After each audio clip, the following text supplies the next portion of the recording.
Hello and welcome to trading lessons with me Bharat Mudgal. अब हम कुछ स्टॉक्स डिस्कस करेंगे 31 ऑफ दिसंबर के ट्रेडिंग सेशन के लिए। ये इंट्राडे स्टॉक्स भी हैं और ये शॉर्ट टर्म के लिए भी बहुत अच्छे स्टॉक्स हैं। हर स्टॉक के साथ मैंने उसकी ईपीएस स्ट्रेंथ, प्राइस स्ट्रेंथ और बायर डिमांड बताई है। जितनी ज़्यादा ईपीएस स्ट्रेंथ है उतना पॉजिटिव ये स्टॉक है। और बायर डिमांड इसलिए इम्पॉर्टेंट है क्योंकि जितनी ज़्यादा बायर डिमांड होगी ऊपर जाने के चांसेस उतने ज़्यादा होंगे। साथ ही मैंने हर स्टॉक के लिए उसका number of funds that are holding the stock ये भी बताया है और उसमें कितना इंक्रीज हुआ है रिसेंटली ये भी बताया है। तो टेक्निकल के साथ साथ हम लोग फंडामेंटली भी ये स्टॉक्स ट्रैक करके चलेंगे। शुरुआत करते हैं लवेबल के साथ। ये एक कंसोलिडेशन स्टेज 3 में चल रहा था जिसका पाइवट लेवल था 144.55। उसको क्रॉस करने के बाद इसने एक बहुत ही स्ट्रॉन्ग अप मूव दिखाया है। 205 के आसपास जो इसका एक रेजिस्टेंस लेवल था वहाँ से वापस नीचे अब इस सपोर्ट लेवल पे आया है 154 के, जो कि 144 के पाइवट लेवल के काफ़ी पास है। आपको ध्यान होगा तो मैं लगातार ये बताता रहता हूँ कि जो पहले रेजिस्टेंस लेवल होता है वही सपोर्ट भी बन जाता है आगे जाके। सपोर्ट लेवल के पास से बाउंस बैक करके ऊपर जा रहा है तो इसमें अभी काफ़ी स्ट्रेंथ बाकी है ऐसा मुझे लग रहा है। 181 के ऊपर अगर ये कल सस्टेन करता है कुछ देर तो फिर हम इसमें काफ़ी स्ट्रॉन्ग अप मूव देख सकते हैं अप टू 192 एंड 205। सपोर्ट इसका 171 पे है। ईपीएस स्ट्रेंथ इसकी ओके है, price strength is fair, buy demand काफ़ी अच्छी है and number of funds that are holding is only 2 और इसमें कुछ अभी इंक्रीज नहीं हुआ है। नेक्स्ट स्टॉक है MIRC इलेक्ट्रॉनिक्स। इसका एक कप एंड हैंडल फॉर्मेशन हुआ था, उसके बाद इसने पाइवट लेवल को क्रॉस किया। 24.30 का इसका पाइवट लेवल था, उसके बाद ये ऊपर अपने रेजिस्टेंस तक गया 30.90 पे। अब ये स्टॉक अगर आपको अराउंड 24-25 की रेंज में फिर से मिलता है तो इसमें आप वापस से पोजीशन ले सकते हैं फॉर अ टारगेट ऑफ 30.90। इसकी EPS strength is not good, price strength is okay but buy demand is good and number of funds that are holding the stock is 11 and it's increasing gradually. Network 18, I have been mentioning this stock for quite a while now. हमने इसको 75 पे एक बार bye करके ऊपर 110 तक cell भी किया है। अब ये वापस अपने एक सपोर्ट लेवल पे आया है 89 के आसपास। कल के ट्रेडिंग सेशन में अगर ये 92.75 के ऊपर जाता है तो हम इसमें लॉन्ग जा सकते हैं for targets of 97 and 105। EPS strength इसकी ओके है, price strength is good, buy demand is also good. Number of funds that are holding the stock has increase by 21% which is a very good thing. Tanla Platforms, this stock has been coming up on my screen time and again और अब इसका 1850 पे एक strong resistance है। अगर इसके ऊपर के लिए सस्टेन करता है तो हम इसमें लॉन्ग जा सकते हैं for targets of 1940 and 2025 in the short term. Support is at 1785। Total transport, इस स्टॉक ने कुछ टाइम पहले एक कप पैटर्न बनाया था स्टेज 2 का जिसका पाइवट था 73.65।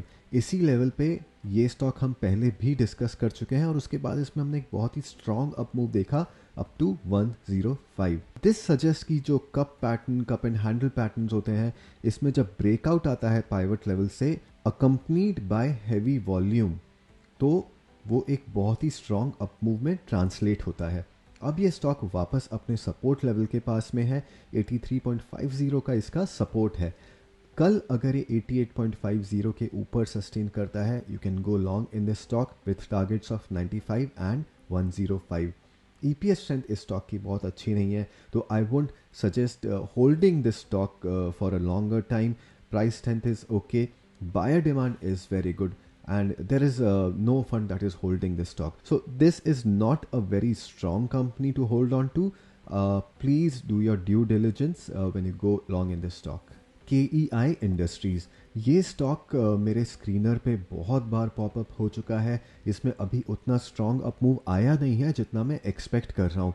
कंपनी इज़ वेरी स्ट्रॉन्ग, इसकी EPS strength is 96 which is really great.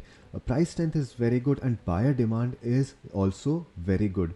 The number of funds that are holding this stock is 151 and that is also increasing. It has increased by 16% in the last few days.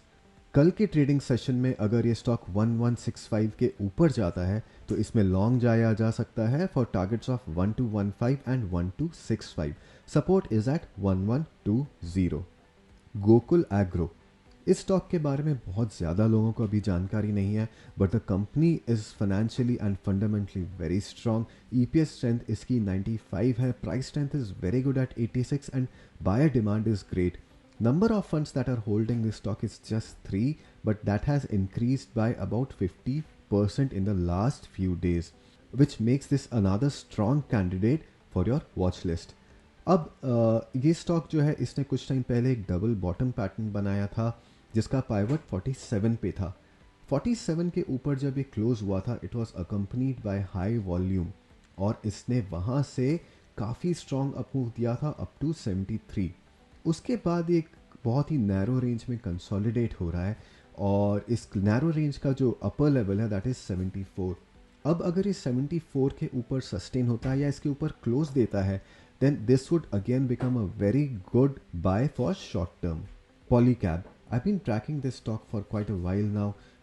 Company is good, EPS strength इसकी 73 है, price strength is 60, buyer demand is not too great, but the number of funds that are holding this stock is 224 and that has also increased by 23%. कल के trading session में अगर ये 2425 के ऊपर sustain करता है it can be bought for a target of 2530 2610. Support is at 2361. तो ये कुछ स्टॉक्स थे मेरी कल की वॉच लिस्ट में. आप इन्हें इंट्राडे और शॉर्ट टर्म के लिए भी कंसिडर कर सकते हैं, लेकिन ध्यान रखिएगा मेरा जो ब्रॉडर मार्केट का एनालिसिस है उसमें निफ्टी का जो क्रूशियल लेवल है उस पर थोड़ा ध्यान दीजिएगा. अगर वो क्रूशियल लेवल के ऊपर निफ्टी चल रहा है तो आप स्टॉक्स में लॉन्ग जा सकते हैं और उसके नीचे है तो I would suggest avoid going long in these stocks. आपका इन स्टॉक्स के बारे में क्या सोचना है आप मुझे कमेंट करके बता सकते हैं. क्या इनमें से कोई स्टॉक आपकी वॉच लिस्ट में है? We can have a discussion about that. That's it from me now. This is the last video for year 2021. I hope you have an amazing year ahead and have a great trading day tomorrow. This is Bharat Mudgal signing off.